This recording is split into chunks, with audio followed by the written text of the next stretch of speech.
Hello class, welcome back बच्चों। तो प्यारे बच्चों, स्टार्ट कर रहे हैं नया लेक्चर। बाबू, मॉडर्न अप्रोच पर बेस्ड दो क्वेश्चन आप यहाँ कर रहे थे और एक इशू काफी सारे बच्चों को आया, बैंक ओवरड्राफ्टिंग। बेटा, जो बच्चों ने बिजनेस स्टडीज में बैंक ओवरड्राफ्टिंग पढ़ा है उनको इशू आया, यार ये बात समझनी है। जो बीएसपी नहीं पढ़ते उनको तो इशू आना चाहिए था, मैं समझता हूँ 100% इस चीज को। चलो क्या, मैं चर्चा जरूर करूंगा, आप सब सामने देख रहे हैं मित्र। तो पहले मॉडर्न अप्रोच का फटाफट से शॉर्टकट बनाओ, जो चीजें पता है वो थोड़ा स्पीड पर बढ़ाएंगे आगे। बाबू, मॉडर्न अप्रोच का शॉर्टकट बता दो फटाफट से। बेटा जो पूछा रहा है फटाफट से बताते रहो। शॉर्टकट है क्लियर, कैपिटल, लाइबिलिटीज,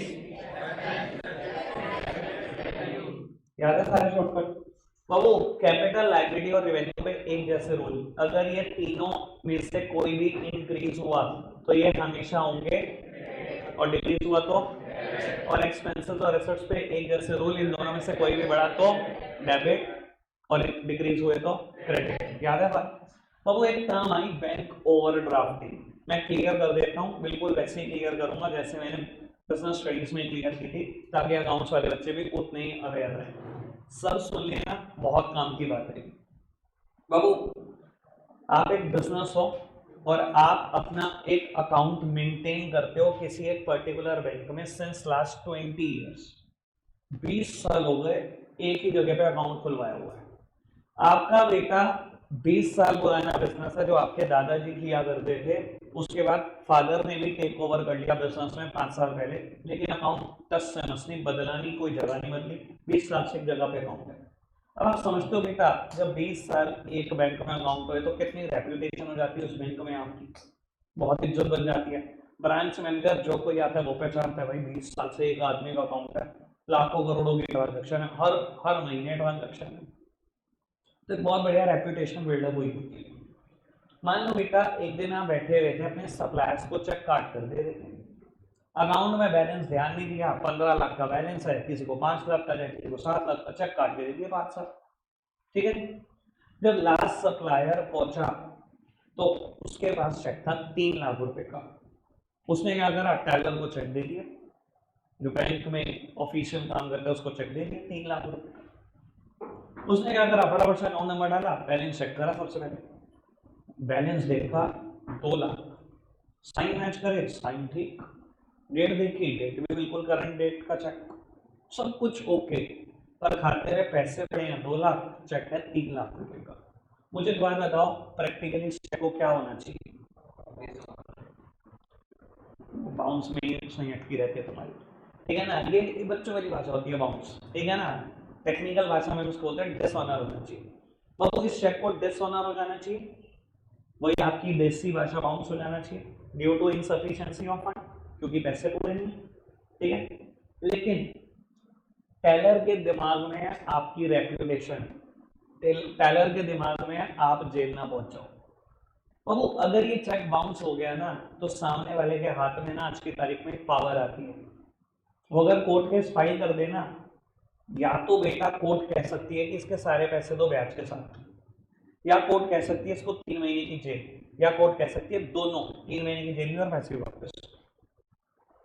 इतना खतरनाक क्राइम हो चुका है आज की तारीख में आपका चेक बाउंस होना। तो अब टेलर ने सोचा कि इसकी रेप्यूटेशन आदमी की इतनी है, करोड़ों रुपए की ट्रांजैक्शन करता है, 20 साल से हमारे पास है, अगर मैं इसका चेक डिसऑनर कर दूं तो सामने वाली पार्टी क्या सोचेगी कि इस आदमी की कीमत 3 लाख की नहीं है, बातें करोड़ों की है, मार्केट में 3 लाख रुपए के अकाउंट में चेक काट के दे दिया, दूसरी बात जेल ना करा देंगे। उसने क्या करा, 3 लाख रुपए निकाले और दे दिए, चेक ऑनर कर दिया, पैसे नहीं थे, ऑनर कर दिया। Oh, this 1 lakh is a loan on you, ये 1 लाख रुपए आपके ऊपर लोन की तारीख तो है कि खाते में पैसे 2 लाख थे, निकाल के दिए बैंक ने 3 लाख। बेटा इस टर्म को बोलते हैं हम ओवर ड्राफ्टिंग। क्यों बोलते हैं ओवर ड्राफ्टिंग? जितने पैसे अकाउंट में हैं उससे ज्यादा निकालने की परमिशन मिल जाए तो उस टर्म को बोला जाता है बैंक की भाषा में bank over drafting. Over drafting करने दे रहा है आपको, ओवर पैसे निकालने दे रहा है आपको, 2 हैं 3 निकालने दे रहा है, समझ में आएगा। और अगले ही पल आपके पास पक्का खोल आएगी, सर क्या करते थे, बैलेंस नहीं चेक करते क्या? 2 लाख थे, 3 का चेक था, मैंने फिलहाल ऑनर कर दिया है, आप ये 1 लाख रुपए ब्याज के सही जमा कर दो 2-4 दिन में, 2-4 दिन की मोहलत देंगे, तना मोहलत देंगे। समझ में आएंगे बात? आपकी इज्जत बचा ली, ये क्या छोटी बात है? ब्याज पक्का लेंगे, 100% लेंगे आपसे, ठीक है ना? ब्याज पक्का देना पड़ेगा आपको, जो भी बैंक का इंटरेस्ट रेट है लगभग 10-10.5%। समझ में आएगा? अब वो कल एक काम आती है बैंक ओवर ड्राफ्टिंग, और बच्चे आधे से ज्यादा परेशान हो जाते हैं। सर बिजनेस स्टडीज वाले बच्चों को मुझे लग नहीं रहा सब परेशान होने चाहिए, ये तो बात मैंने रिवाइज की आपकी। जो बच्चों ने सुना है बाबू, जो सिर्फ अकाउंट्स पढ़ते हैं, उनके लिए पहली बात आती है। समझ में आई बेटा बात? बाबू ओवर ड्राफ्टिंग क्या है? एक लोन तो है आपके ऊपर जो आपको वापस करना है। अगर लोन है, सिंपैथी तो है, लायबिलिटी तो है। बाबू अब लायबिलिटी है, अगर इंक्रीज होना पूछा था तो क्रेडिट कर देते हैं, डिक्रीज होना पूछा था डेबिट कर देते हैं, खत्म। ठीक है जी, आगे बढ़ूंगा। चलो जी, सब सामने देख रहे हैं सर, मैटर अगले 10-15 मिनट का बड़ा इंपॉर्टेंट है, आराम से सुनते चलो। बेटा अभी तक जब हम अकाउंटिंग इक्वेशन के फॉर्मेट वाले क्वेश्चन कर रहे थे, जब हम फॉर्मेट बना रहे थे, serial number, transaction, assets is equals to capital plus liability, जब हम फॉर्मेट वाले क्वेश्चन कर रहे थे, कभी भी ट्रांजैक्शन आती थी परचेज गुड्स या सोल्ड गुड्स, मेरी बात बताओ आप इम्पैक्ट कहां पर देते थे? हाँ जी, फटाफट बताओ इम्पैक्ट कहां देते थे? चाहे परचेज गुड्स आए चाहे सोल्ड गुड्स आए, स्टॉक और कैश, ठीक है, ये करते थे। यानी कि बेटा इसका इम्पैक्ट हम एक स्टॉक में देते थे, कोई दिक्कत कोई परेशानी तो नहीं। और बाबू स्टॉक को कहां दिखाया होता था हमने? एसेट्स में, यानी कि परचेज गुड्स भी एसेट्स हुआ और सोल्ड गुड्स भी एसेट्स हुआ। ठीक कर देते आप, परचेज करने में स्टॉक बढ़ा देते थे, सेल करने में स्टॉक कम कर देते थे, इम्पैक्ट तो एसेट्स में देते थे। यानी कि इनडायरेक्टली बोलते तो परचेज गुड्स भी एसेट्स हुआ और सोल्ड गुड्स भी एसेट्स हुआ। मैं काम की बात बोलने जा रहा हूँ बाबू, ये बात ना बस वहीं तक सीमित थी फॉर्मेट वाले क्वेश्चन पर। अब आगे की बात सुन लो, पूरी पूरी जिंदगी की जर्नी सुन लो, अगर किसी ने बोझ करना दत्तन क्यों मैं बाबू, परचेज गुड्स हो या सोल्ड गुड्स हो, ये एसेट्स नहीं होता। सुन लो बेटा, मैं काम की बात बोलने जा रहा हूँ, बहुत परचेज गुड्स हो या बेटा सोल्ड गुड्स हो, ये बेटा एसेट्स नहीं होता, यानी कि स्टॉक कभी एसेट्स होता ही नहीं। ये सिर्फ फॉर्मेट वाले क्वेश्चन तक बात सीमित थी, वहीं तक रखना। मैं आगे की पूरी जिंदगी की जर्नी बताने जा रहा हूँ कि परचेज गुड्स और सोल्ड गुड्स क्या होता है। बाबू देखो, आप परचेज गुड्स और सोल्ड गुड्स का इम्पैक्ट स्टॉक में देते थे और स्टॉक को एसेट्स में दिखाते थे। सर स्टॉक कभी एसेट्स है ही नहीं, एसेट्स सिर्फ और सिर्फ क्लोजिंग स्टॉक है। अब बाबू बच्चे पूछेंगे ये स्टॉक और क्लोजिंग स्टॉक में क्या फर्क होता है? ऑल्दो मैंने तो बहुत बार क्लियर किया है, पर मैं फिर भी कोशिश करूंगा ताकि और अच्छे से क्लियर कर सकूं। आराम से सुनना मेरी बात। बेटा एक बात बताओ, जब मैं बैलेंस शीट बनाता हूं, मैं एक बात लिखता हूं इसके नीचे, क्या बोलो? एज, बोलो एज है फाइनेंशियल ईयर का आखिरी दिन। मैंने फाइनेंशियल ईयर का आखिरी दिन लिखा 31 मार्च 2024। मान लो मेरा फाइनेंशियल ईयर 23-24 है, तो मैंने फाइनेंशियल ईयर का आखिरी दिन लिखा 31 मार्च 24, ठीक है। और यहाँ एसेट्स दिखानी शुरू करी। मैं बेटा यहाँ पर एसेट्स लिख दूं अगर स्टॉक, तो उसका मतलब ही क्लोजिंग स्टॉक है, और अगर क्लोजिंग स्टॉक लिख दूं तो बहुत अच्छा, ठीक है ना। यानी कि वो स्टॉक जो 31 मार्च 24 के दिन है, ये वो स्टॉक है, ठीक है। अच्छा एक बात बताओ, अगर मेरी दुकान में कोई भी स्टॉक है 1 अप्रैल 23 से लेकर 30 मार्च 24 तक, क्या वो एसेट्स है?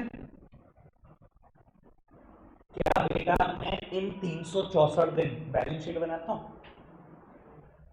बताओ, क्या मैं 364 दिन बैलेंस शीट बनाता हूं? बैलेंस शीट तो बनाता हूं, और लास्ट डे, तो लास्ट डे का स्टॉक है वो तो एसेट्स है।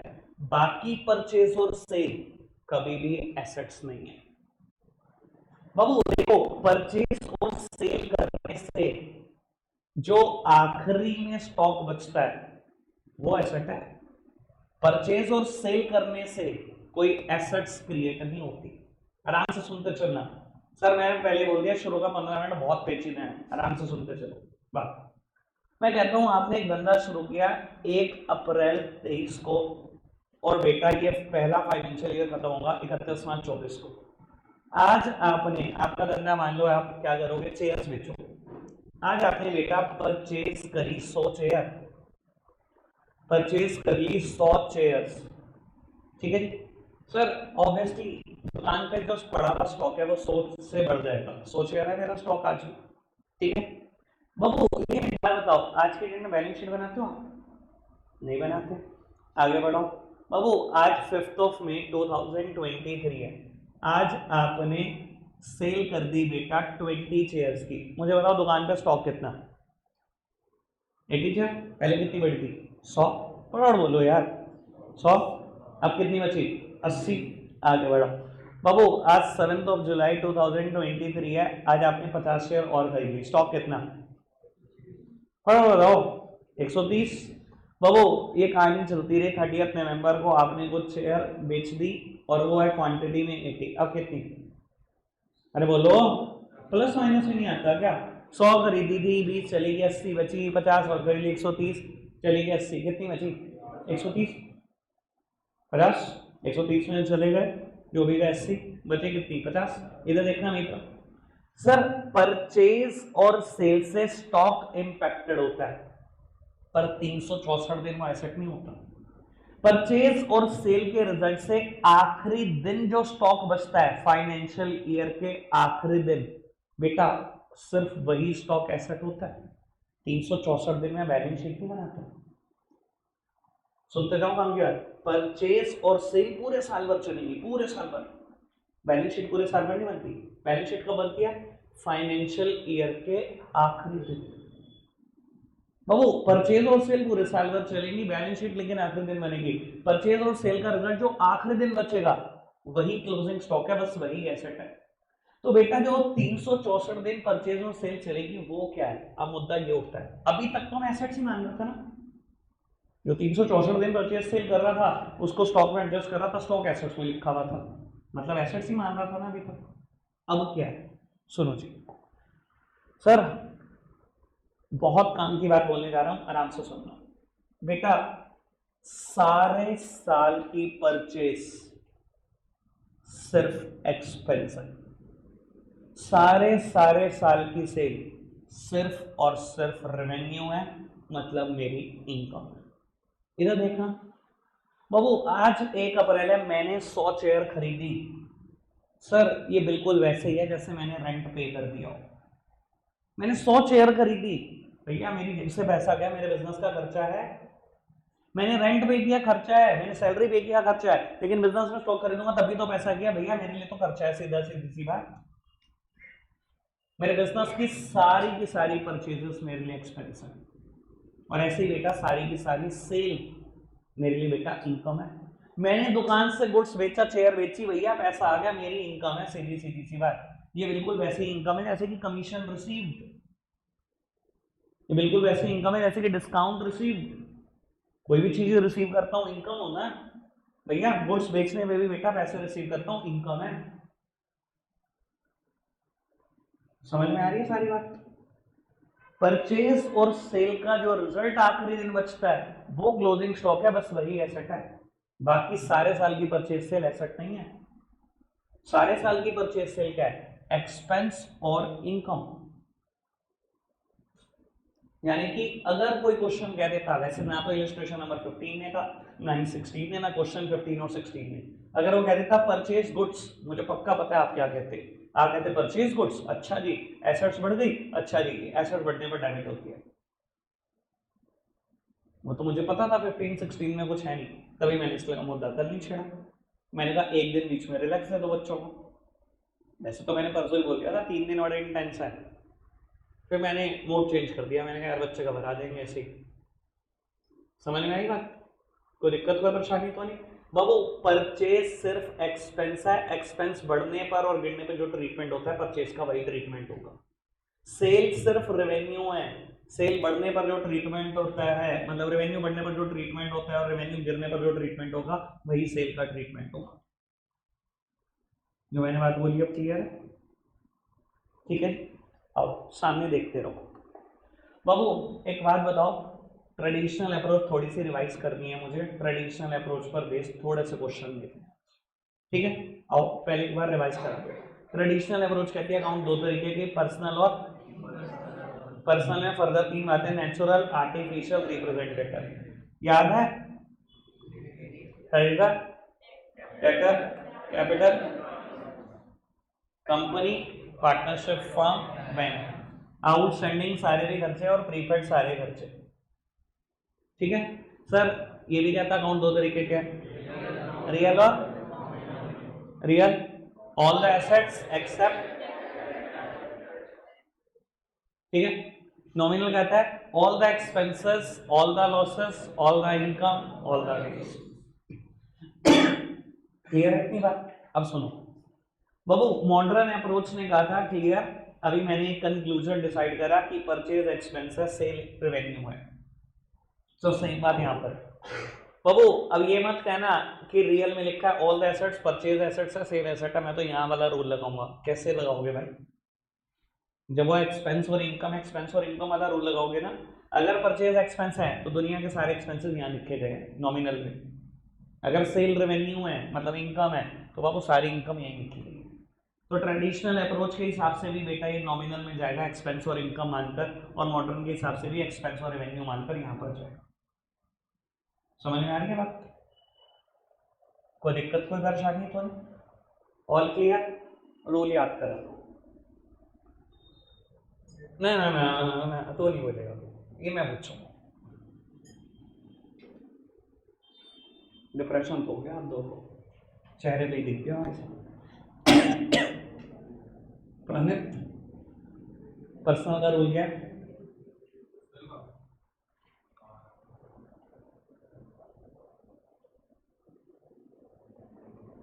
ये तो तू तो धप खाने काम किया कर, तेरे काम हमेशा जैसे, कभी सुधर नहीं सकते। जिस दिन मैंने लिहाज करना छोड़ दिया ना, हाँ जी, पता नहीं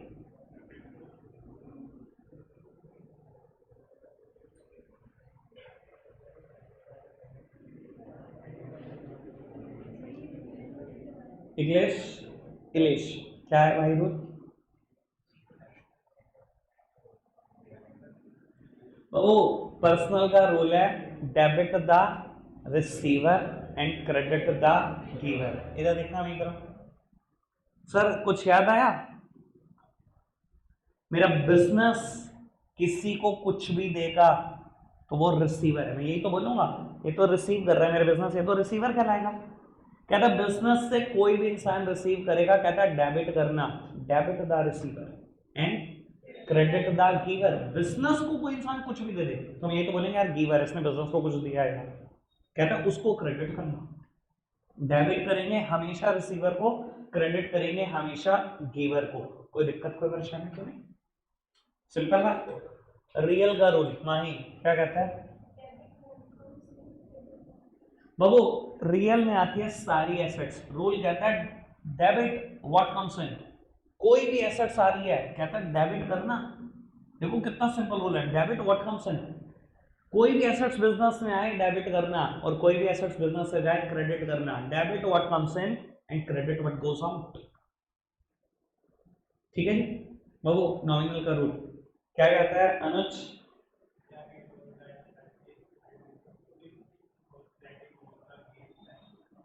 बाबू debit all the expenses and losses, credit all the income and gains.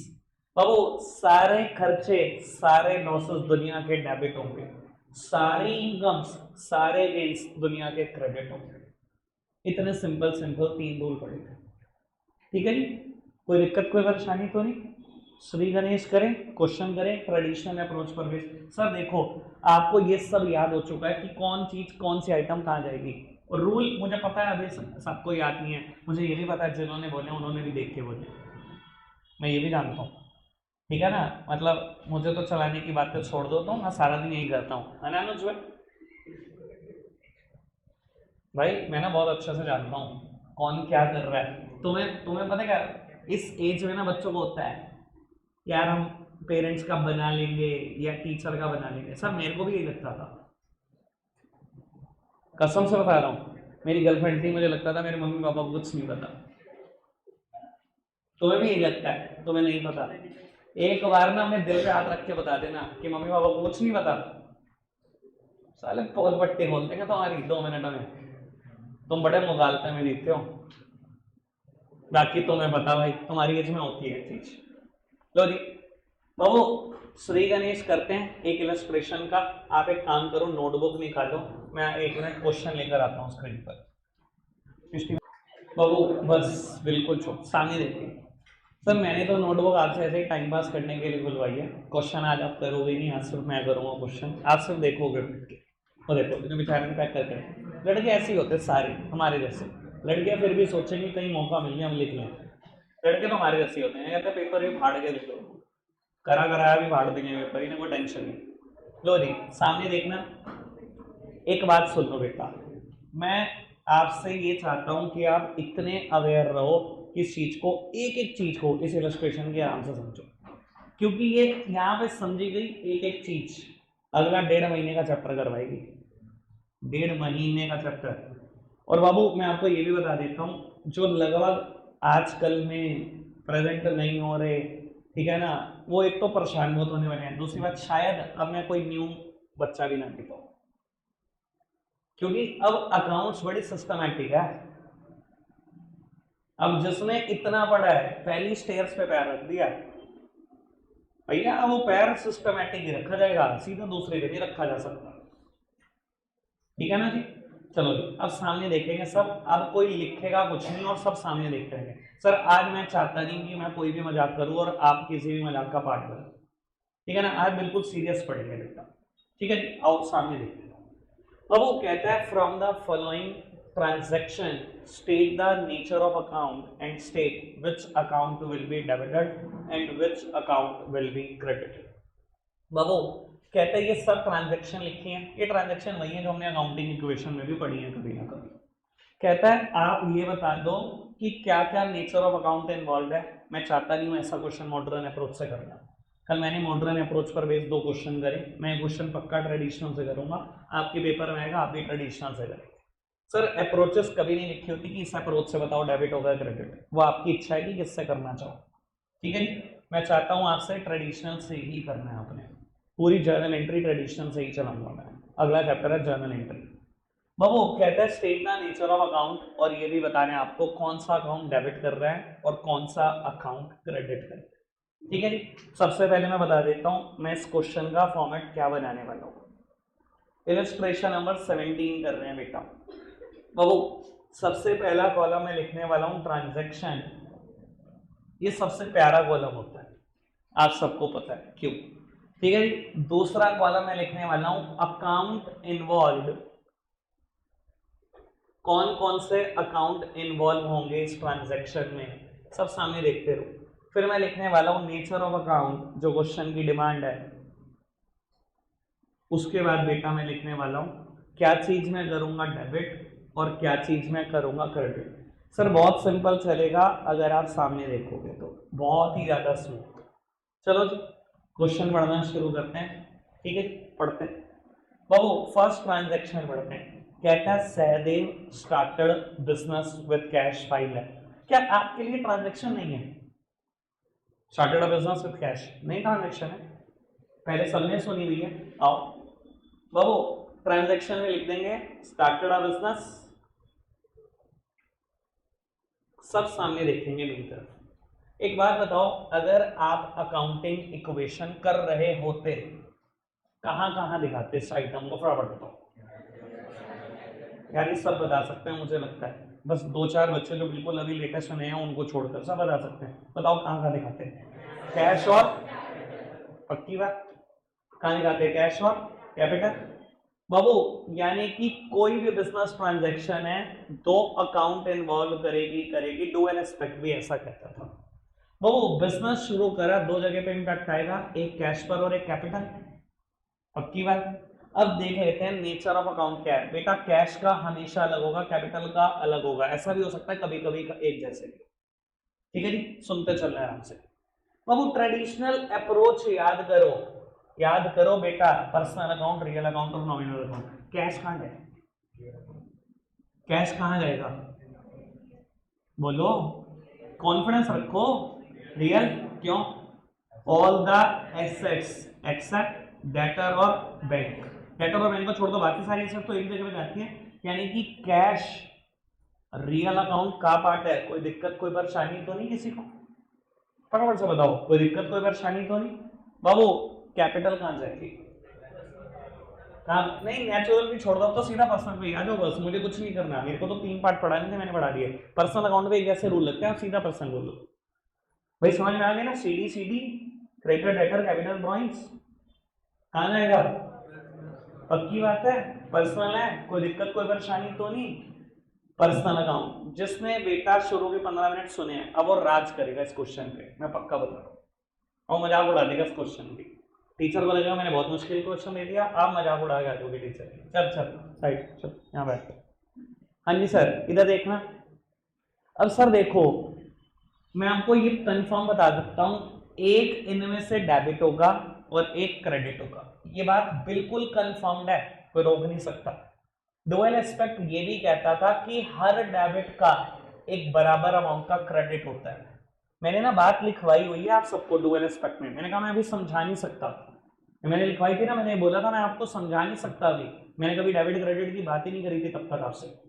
मैं आपको ये कंफर्म बता देता हूं, डुअल एस्पेक्ट में बोला था हर डेबिट का एक बराबर अमाउंट का क्रेडिट होता है।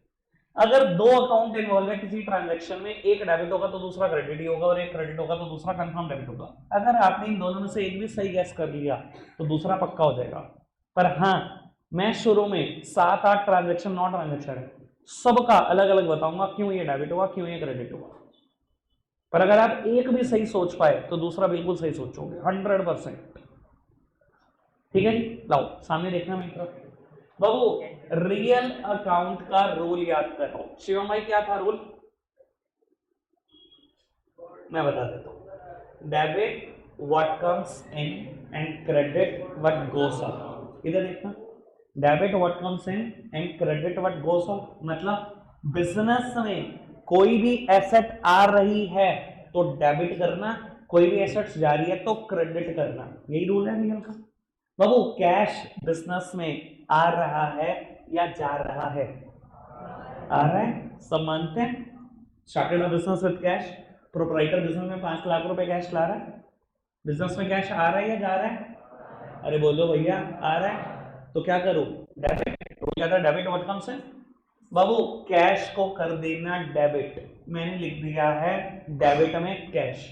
मुझे पक्का पता है कैपिटल क्रेडिट होगी, मैंने आंखें बंद करके लिख दिया कैपिटल क्रेडिट होगी। लॉजिक मैं दे देता हूं, अगर एक डेबिट है तो दूसरा कंफर्म्ड क्रेडिट है। कंफर्म्ड सुनना ही, क्यों क्रेडिट होगा? इधर देखना सर, पर्सनल अकाउंट कैपिटल एक पर्सनल अकाउंट है, रूल क्या कहता है? Debit the receiver and credit the giver, यही कहता है रूल।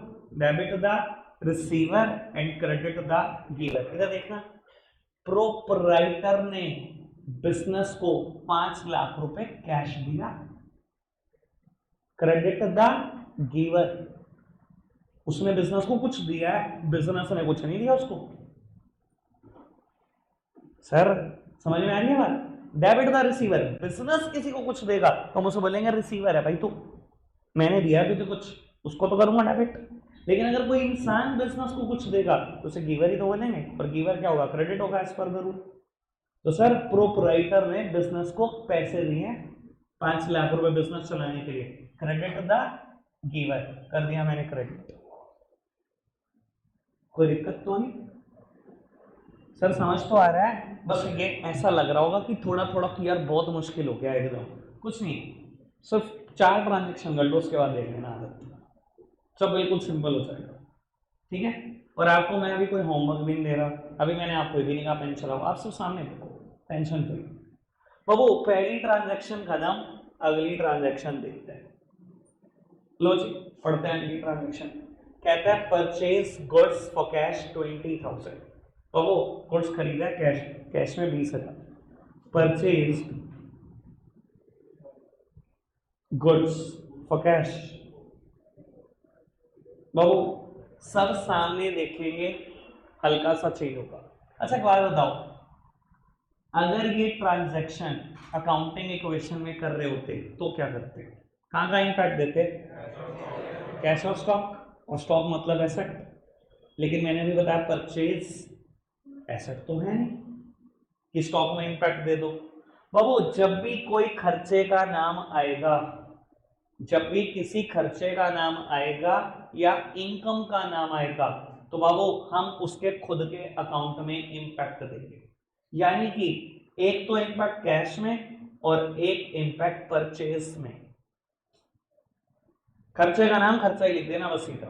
परचेज गुड्स का इंपैक्ट परचेज में, सेल गुड्स का इंपैक्ट सेल्स में, रेंट का इंपैक्ट रेंट में।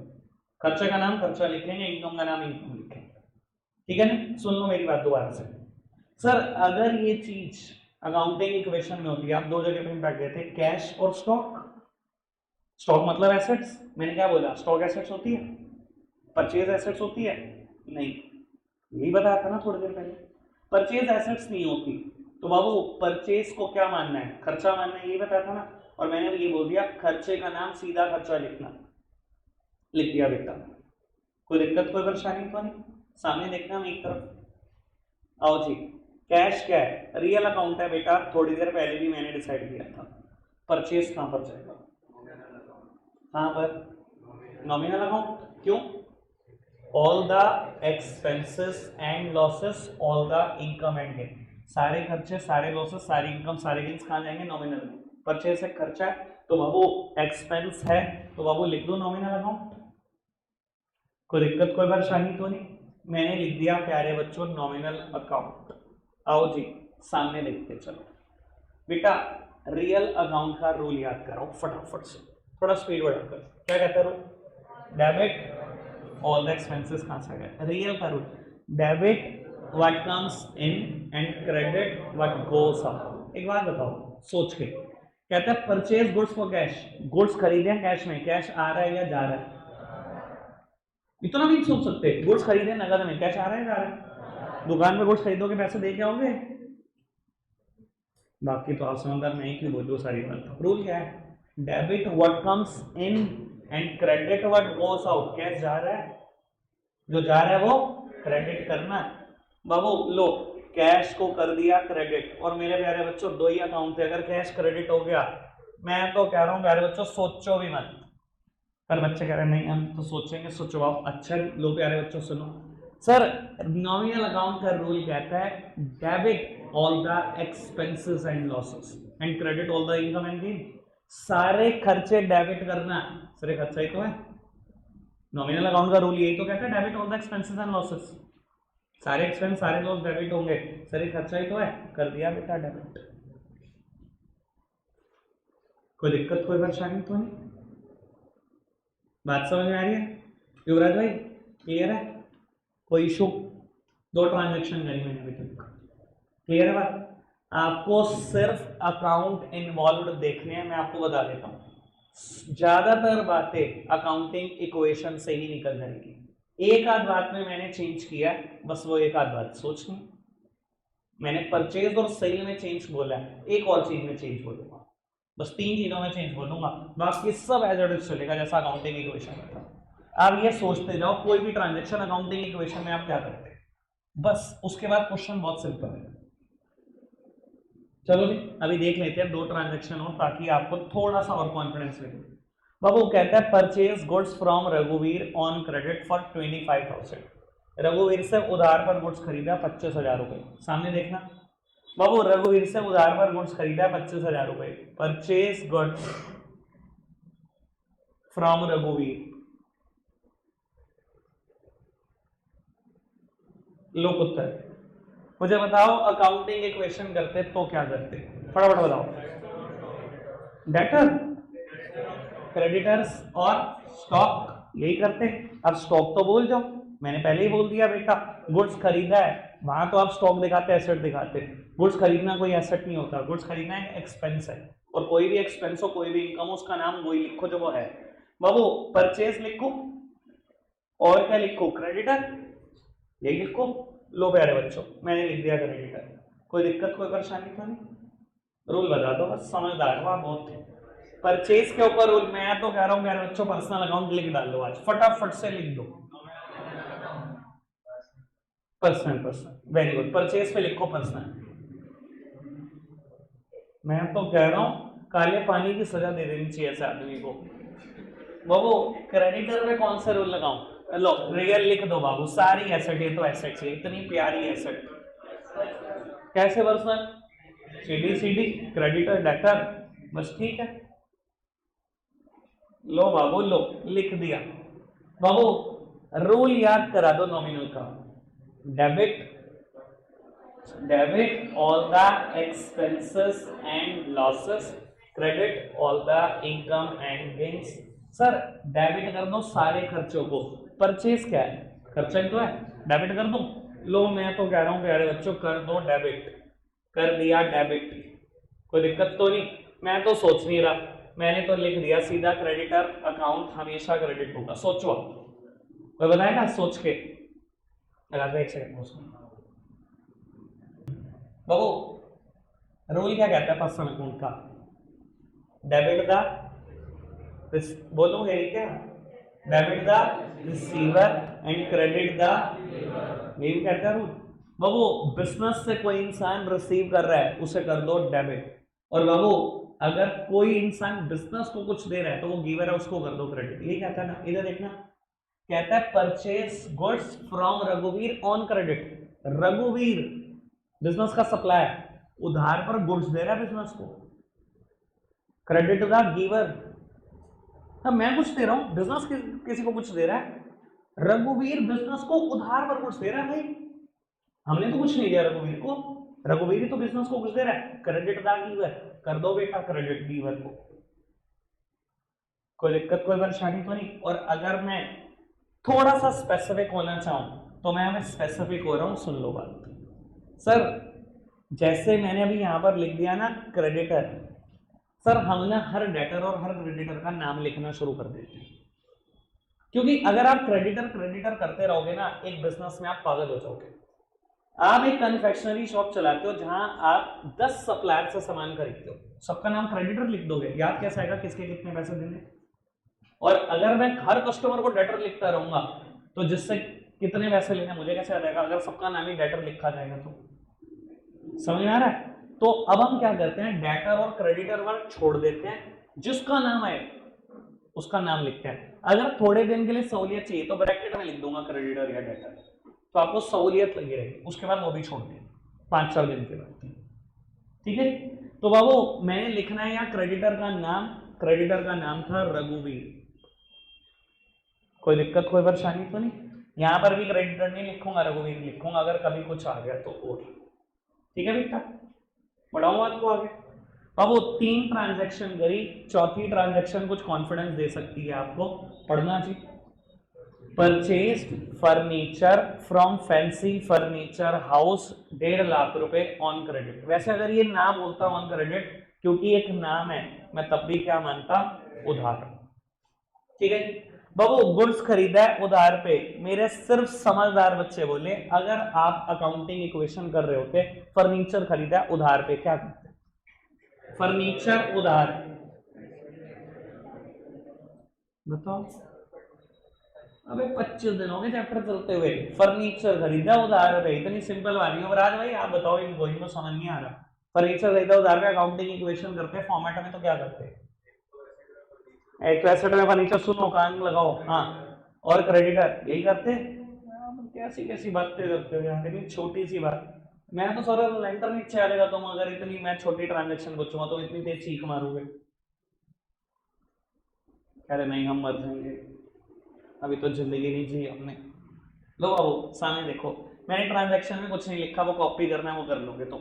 सर 2 जगह पे इंपैक्ट आएगा, मुझे भी युवराज ने बताया, वन इज फर्नीचर, दूसरा क्रेडिटर। मैं क्रेडिटर का नाम लिख दूं क्योंकि क्रेडिटर क्रेडिटर करता रहूंगा तो रघुवीर के पैसे फैंसी फर्नीचर में, फैंसी फर्नीचर के पैसे रघुवीर में, यही हो जाएगा। समझ सकते हो इस चीज को? तो बाबू मैंने नाम लिख दिया फैंसी फर्नीचर हाउस। लो प्यारे बच्चों इधर देखना, सब सामने देखो, फर्नीचर एक एसेट है और राघव बताएगा कौन सा अकाउंट सॉरी कौन सा नेचर ऑफ अकाउंट है? रियल। कैसे? All the assets except debtor and bank. ठीक है जी। तो बाबू फर्नीचर एक एसेट है, रियल अकाउंट इन्वॉल्व है। ठीक है जी। Babu fancy furniture house creditor है, कौन सा अकाउंट? पर्सनल। Very good. आओ जी सर, रियल का रूल बताएंगे। अब सर बंटवारा हो गया, ध्यान रखना। अब मैं पूछू करूंगा किसी से अकाउंट इन्वॉल्व कौन से हैं, किसी से पूछा करूंगा कौन कौन से हैं, फिर पूछा करूंगा डेबिट या क्रेडिट है रूल के हिसाब से। ठीक है जी। बस 4 मैंने करा दिए, अब इसके बाद हाथ नहीं पकड़ूंगा, अब सीधा गला। चलो आओ जी, रियल का रूल सारे बताओ फटाफट से। रियल का rule, debit what comes in and credit what goes out. Sir furniture आ रहा है या जा रहा है बिजनेस से? डेबिट व्हाट कम्स इन, तो बाबू फर्नीचर होगा डेबिट। और सर कहने की बात ही नहीं है, फैंसी फर्नीचर हाउस क्रेडिट ही होगा। सोचना आपने, मैं आपसे पूछने वाला हूं क्यों। पर्सनल अकाउंट का रूल क्या कहता है? Debit the end credit the. Fancy furniture house ने उधार पर फर्नीचर बेच दिया, मैं दे रहा हूं, बिजनेस कुछ दे रहा है उसको, या वो दे रहा है बिजनेस को कुछ? वही तो दे रहा है भाई बिजनेस को कुछ। क्रेडिट द, समझ में आती है बात? 4 बातें मैंने, बाकी सब आप। ठीक है जी बाबू, एक दो क्वेश्चन, एक दो बातें अभी भी हो सकती हैं, इतना टाइम है। आओ जी sir, sold goods for cash, sold goods for cash, दो अकाउंट इम्पैक्ट। पहले बताओ अकाउंटिंग इक्वेशन कर रहे होते तो कौन से दो? स्टॉक और कैश। सर स्टॉक तो भूल ही जाओ, कैश तो पक्का है। स्टॉक की जगह क्या लिखूंगा? सेल्स। भाई परचेज होता तो परचेज, सेल है तो सेल, सीधी सी बात। बाबू मैंने लिख दिया सेल, कोई दिक्कत कोई परेशानी तो नहीं? डर भाई। कैश पर्सनल रियल या नॉमिनल, कौन सा? रियल। क्यों? All the assets except bank and debtor. Sir अब तो याद करूंगा, मेरे को लगता है मैंने बहुत बार बोल दिया। सारी एसेट्स आती है, बैंक और डेटर। बाबू तो रियल है। सेल्स कौन सा रूल? नॉमिनल। क्यों? All the expenses and losses, all the income and gain. Income है बाबू, मैंने लिख दिया नॉमिनल। केशव भाई रियल का रूल, रियल का rule, debit what comes in and credit what goes out. एक बात बताना, गुड्स बेचा है, गुड्स दुकान से बेचा है, कैश आ रहा है या जा रहा है? डेबिट व्हाट कम्स इन। और मैं तो कह रहा हूं प्यारे बच्चों, सोचा सोचा तो तुम्हारे से जानेगा नहीं, ठीक है ना? चिपका दो बेटा सेल्स को क्रेडिट में। ठीक है जी। नहीं बच्चे कहते नहीं सोचो, लो अभी सोचो। नॉमिनल का रूल, रौनक भाई नॉमिनल का rule, debit all the expenses and losses, credit all the income and gains. तो सेल क्या है? इनकम। रूल क्या कहता है? Credit all the income and gains. Credit कर दो सारी इनकम और गेन को। सर कर दिया क्रेडिट इनकम को, कोई दिक्कत तो नहीं? असल मुझे लग रहा है लेवल सीधा क्वेश्चन का गिर चुका है। जब 4 बातें करा दी ना, अब क्वेश्चन का लेवल कुछ नहीं रहा। अब तो सोचो अच्छा, कैसे नहीं होगा मैं भी देखता हूं। ठीक है जी। आओ जी बाबू, लास्ट ट्रांजेक्शन आज की, फिर ऐसे sold goods to Yuvraj on credit. सीधा बोल देता sold goods to Yuvraj on credit, बिना बोलता तब भी उधार था। नाम आ गया ना? Sold goods to Yuvraj on credit 50,000। चुप रहेंगे सारे, मैं जिससे पूछूंगा वही बात करेगा। सात्विक, अगर ये अकाउंटिंग इक्वेशन होती, कौन कौन से दो अकाउंट इन्वॉल्व होते? मैं पूछना नहीं चाह रहा था, ये इन दोनों ने कहा, अरे हमें फंसा दिया, पूछ क्यों सात्विक से? हैं? Cash, cash sold goods to Yuvraj on credit, फिर भी कैश आ गया। डेटर और स्टॉक यही करता, पर स्टॉक का तो नाम भी नहीं लेना अब यहाँ पर। सर मतलब डेटर और सेल्स, दो ही अकाउंट इम्पैक्टेड है, one is debtor and other one is sales. सातवीं भाई ठीक है, बात समझ में आ रही है? अंश यार ये कह रहे हैं, मैं नहीं कह रहा, ये कह रहे मेरे से क्यों पूछा? बस आओ बाबू डेटर पर्सनल रियल या नॉमिनल? पर्सनल। क्यों? सीडी सीडी यार भाई याद कर ले, creditor, debtor, capital, drawings. Debtor आ गया ना पर्सनल में, ठीक है जी। तो सर पर्सनल, और मैं तो कह रहा हूँ सेल्स को प्यारे बच्चों लिख दो रियल, एसेट्स ही तो होती है ये। लो लिखो, क्या होती है सेल्स? इनकम है। तो कौन सा रूल लगेंगे? नॉमिनल के रूल लगेंगे। आओ जी सर, पर्सनल का rule.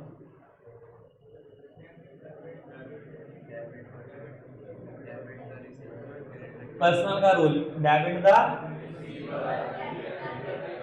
Sir debit the receiver and credit the giver. इधर देखना, sold goods to Yuvraj on credit, business ने युवराज को उधार पर गुड्स दे दिया।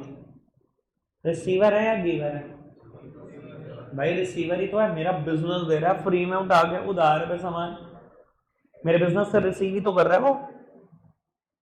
समझ में आ रही बात? सर युवराज को उधार पर कुछ दे दिया, उसने कुछ दिया क्या? हमें, हमने दिया ना। डेबिट द, आओ जी, डेबिट द रिसीवर। और मैं तो कह रहा हूं प्यारे बच्चे, अगर मैं डेटर वर्ड छोड़ दूं, नाम लिख दूं, कोई दिक्कत तो नहीं? मैंने पहले ही कह दिया था मैं डेटर और क्रेडिटर के नाम लिखने शुरू कर दूं, ठीक है। और बाबू अगर समझदार हो, मैं तो कह रहा हूं प्यारे बच्चों लिख दो सेल्स को क्रेडिटर, अगर एक डेबिट में लिख दिया है तो। बाकी लॉजिक सोचना है। नॉमिनल का रूल कहता है debit all the expenses and losses and credit all the income and gains. Sir sale income है, credit all the income and gain. समझ में आई बात? ठीक है बात? बाबू 6 ट्रांजैक्शन हो गई, आपका काम सिर्फ एक, कि ये 6 की 6 खुद करके ला। सॉल्यूशन की पिक मैं क्लिक कर लूंगा, भेजूंगा तब जब कोई परेशान होकर मैसेज करेगा जी बिल्कुल नहीं आता। अगर 6 में से 5 भी खुद कर ली, 6 में 12 अकाउंट इन्वॉल्व है ना। इधर देखो,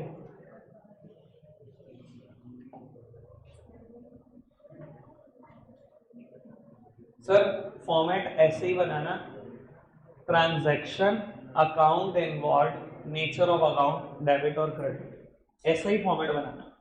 बाबू ये 6 ट्रांजैक्शन में 12 अकाउंट इन्वॉल्व, हर एक में 2 अकाउंट इन्वॉल्व।